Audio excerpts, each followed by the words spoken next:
मैं नसअब्दुल्ला। स्वागत है आप सभी का एक नई वीडियो रमज़ान कुरान से है। अस्सलाम वालेकुम नाज़रीन, आप सभी को रमज़ान का बाबरकत महीना मुबारक हो। रमज़ान का महीना बाबरकत नहीं था, ये महीना बाबरकत कुरान के अवतरण की वजह से, नुज़ूल की वजह से हुआ। रमज़ान के संबंध में कुरान की सूरह नंबर 2 आयत नंबर 185 में अल्लाह ने इरशाद फरमाया, शहरु रमज़ान अल्लज़ी उन्ज़िल फ़ीहिल क़ुरआन हुदल लिन्नास व बय्यिनातिम मिनल हुदा वल फ़ुरक़ान। रमज़ान का महीना वो है जिसमें कुरान का अवतरण हुआ, लोगों के मार्गदर्शन के लिए, अस्पष्ट निशानियों के साथ सत्य असत्य को अलग करने वाली।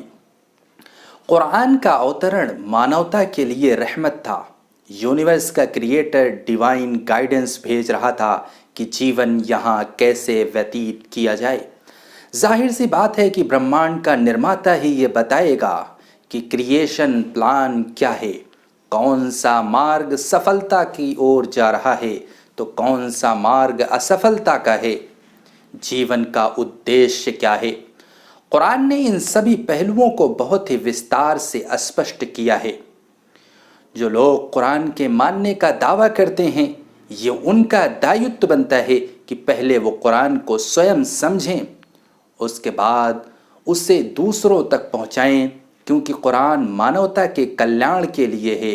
कुरान का आना पूरी दुनिया के लिए रहमत था, तो अगर उसे दूसरों तक नहीं पहुंचाते तो फिर यह अमानत में खयानत होगी। कुरान के संबंध में कहा, हुदल लिन्नास, ये समस्त जगत मानव के मार्गदर्शन के लिए है। तो कुरान जीवन के हर क्षेत्र में मार्गदर्शन करता है। कुरान का ये मार्गदर्शन, जो कुरान के मानने का दावा करते हैं, उनके क्रम और वचन, कौल और अमल से सिद्ध होना चाहिए। लोग देख कर ये कहें कि कुरान मानवता के कल्याण के लिए है। रमज़ान का महीना इसी की प्रैक्टिस के लिए है। रमज़ान के रोज़े के फिज़िकल हेल्थ के फ़ायदे तो हैं ही, लेकिन रोज़ा सिर्फ इसके लिए नहीं, बल्कि रोज़े से spiritual health, spiritual gain, spiritual growth और स्पिरिचुअल एवोल्यूशन के लिए है। खुदा से आपका राब्ता और मजबूत हो, और जो खुदा के बंदे हैं जिनसे इंसानियत का रिश्ता है, वो रिश्ता और मजबूत हो। सुबह से शाम तक भूख प्यास की शिद्दत आपके अंदर एक ऐसे व्यक्तित्व का निर्माण करे कि आपके आसपास अगर कोई भूखा हो, कोई प्यासा हो, तो आपको उस वक्त तक चैन सुकून ना मिले जब तक उसके भूख प्यास के मिटाने का प्रबंध ना कर दें। रमज़ान के महीने में जिस प्रकार ईश्वरीय आदेश के अनुसार हलाल चीज़ों से, वैध चीज़ों से रुक जाते हैं क्योंकि उसने मना किया, इसी प्रकार रमज़ान के अतिरिक्त दिनों में हराम चीज़ों से, अवैध चीज़ों से, जिनसे ईश्वर ने मना किया, उनसे रुक जाना।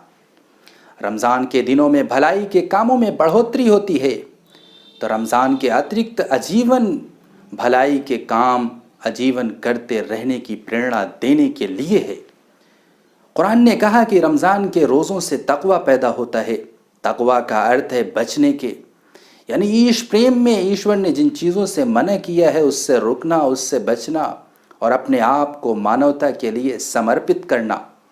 रमज़ान के रोज़ों से अगर तकवा पैदा हो रहा तो आपको मुबारकबाद, अगर नहीं हो रहा तो रुकिए, ठहरिए, सोचिए कि कहाँ कमी रह गई, क्योंकि खुदा का कलाम तो गलत नहीं हो सकता, नुस्खे को पालन करने में कहीं गलती हो रही है।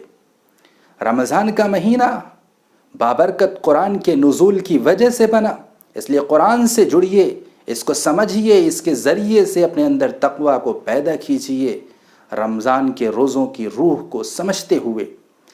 इसके लिए बेहतर तो ये है कि कुरान को बराह रास्त समझें।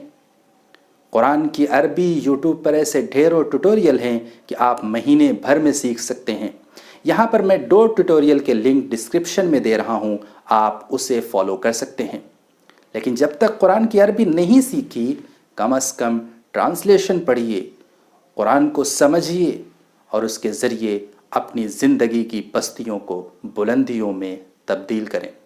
फ़िलहाल इस वीडियो के लिए इतना ही, मिलेंगे नेक्स्ट वीडियो में, तब तक के लिए धन्यवाद।